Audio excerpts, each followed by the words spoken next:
Bom dia, alunos do 8º ano. Vamos continuar com as nossas correções. Pega lá seu caderno, né, para você fazer a correção lá da página 237. Lembrando que nós estamos estudando frações algébricas e depois a gente vai aprender a resolver equações fracionárias. Nós vamos precisar muito disso aí. Esse assunto também tem muita coisa para aprender, tá? Depois a gente vai aprender simplificar, fatoração, tá? E tudo tem a ver com polinômios também. Então vamos lá, fração algébrica a gente já aprendeu o que é a definição, né? Tem que ter uma letra no denominador, pelo menos uma letra no denominador. No numerador, se aparecer, pode aparecer e também pode não aparecer. Então vamos lá, esses exercícios aqui, o exercício número 4, que é justamente que você escreva a fração algébrica que representa essa situação. Então é um probleminha que você vai montar para escrever qual é a fração algébrica. Pega seu livro aí para você acompanhar o seu caderno, né, que você copiou com o enunciado.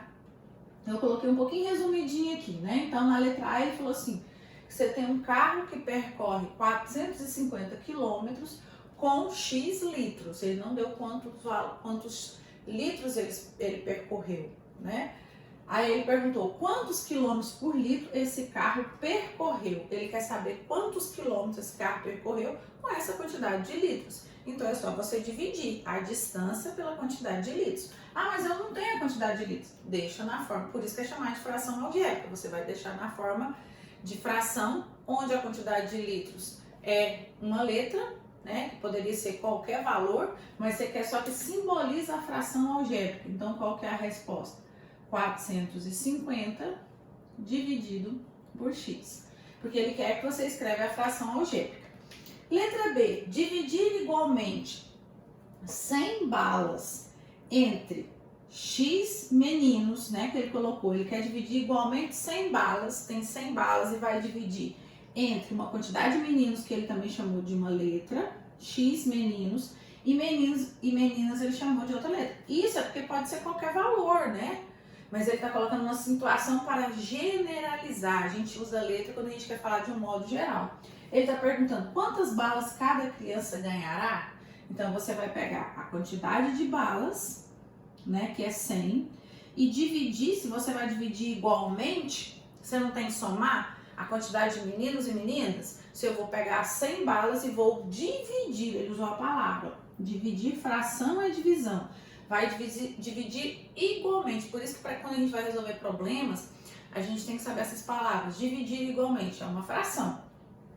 Se eu vou dividir igualmente, eu teria que somar o número de meninas e meninos, mas o exercício não me forneceu no valor de números, mas me forneceu que meninos é X e meninas é Y. Então é só você somar. Como a gente não soma letras diferentes, a gente deixa na forma, né, de um polinômio aqui, ó. X mais Y é um polinômio. Quando a gente souber qual é o valor do X, qual é o valor do Y, você mexer com o valor numérico. Mas o exercício quer que você fala qual é a fração algébrica que representa essa situação. O número 5, do mesmo jeito, ele quer saber qual é a fração algébrica que representa essas duas situações. Te deu a informação lá. Para percorrer 3.000 metros, né, uma pessoa de bicicleta gasta X minutos, não sei quantos minutos. Outra pessoa, para fazer essa mesma distância em um automóvel, gasta 5 minutos a menos do que a pessoa de bicicleta. Aí ele pergunta a letra A distância percorrida pela pessoa com a bicicleta, qual é a distância percorrida com essa pessoa com a bicicleta em 1 minuto? Ele quer saber qual é a distância, então eu tenho que pegar o que ele percorreu, né, que é 3.000, e dividir pelo o tempo que essa pessoa gasta de bicicleta. Primeiro ele quer da bicicleta, ele falou que é X minutos, então eu vou pegar 3.000, tá, e vou dividir por X. Eu quero a fração algébrica, 3.000 dividido por X. Quando você souber qual é o valor do X, você calculava valor numérico, mas o exercício quer a fração. Letra B, ele pergunta, a distância percorrida pela pessoa com o automóvel em 1 minuto. Agora ele quer saber a distância percorrida com a pessoa com o automóvel. Então, vamos usar essas mesmas informações. 3.000 né, que é a distância, dividido por quê? Porque ele falou, ó, a outra pessoa com automóvel, ela gasta 5 minutos a menos. 5 minutos a menos a pessoa lá de bicicleta, só que a de bicicleta você não sabe, então a de bicicleta não gastava X, a de automóvel vai gastar X menos os 5 minutos. Por isso que isso aqui, gente, é considerado. Por que que foi só X? Porque aqui ele falou que a pessoa de bicicleta gastava X minutos. A de automóvel gastava 5 minutos a menos que a de bicicleta. Por isso que isso aqui é considerado frações algébricas. Todas as frações que eu escrevi até agora, ó, tem letra no denominador. Se tem letra no denominador, é considerado uma fração algébrica. Se não tivesse letra, não era fração algébrica. Aí a gente vai aprender. Eu sei simplificar frações, mas eu não sei simplificar frações algébricas. A gente vai aprender também a simplificar frações algébricas, adicionar frações algébricas, multiplicar, dividir todas as operações com frações algébricas agora. Então eu tenho que começar a entender o que é uma fração algébrica para depois eu entrar nas operações. Então, se eu não entender fração algébrica, o que ela é, o que é uma definição, eu não vou entender as operações. Exercício número 6, ele te deu uma fórmula e o número 6 é para você julgar se é verdadeiro ou falso. Coloquei lá V ou F. Eu coloquei só uma formulazinha, que ele te deu uma fórmula aí, né, que é C dividido por V, que é a quantidade de candidatos, né, pelo número de vagas numa universidade. Para você saber, ele criou essa fórmula, né? C sobre V. C que é a quantidade de candidatos, V é a quantidade de vagas. Mas ele quer esses itens aqui, ó. Então eu tenho que analisar o item. Ele falou para você assim, ó. Será que isso aqui que ele tá falando é verdadeiro?